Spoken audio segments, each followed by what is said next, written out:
Kapapasok lang na balita, niyanig ng 5.5 magnitude ng lindol ang bayan ng Glan, Sarangani Province. Kaugnay niya makakapanim natin si Mayor Victor James Yap Sr. Magandang umaga po, Mayor. Magandang umaga naman po sa inyo, Howie. Sir, ano bang nangyari at anong oras? Bago lang, mga less than 15 minutes pa. So malakas ba yung naramdaman niyo dyan? Malakas na earthquake? Medyo may kalakasan. Okay, may napansin ba kayo kaagad na damage o mga nasaktan?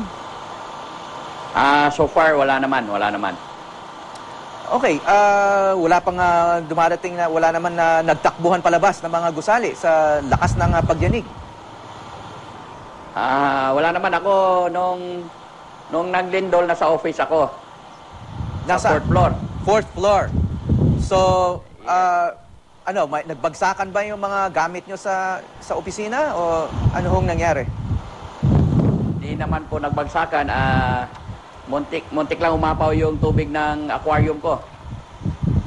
So, yun na yung pinaka naganap dyan sa opisina nyo? Walang iba? Yes po, wala na pong iba. Okay, so wala kayong worry sa ngayon? Sa ngayon, yung worries ko, yung naapektuhan pa lang ng baha. Okay. Sige po. Maraming salamat, Mayor Victor James Yap Sr. Maraming salamat din po.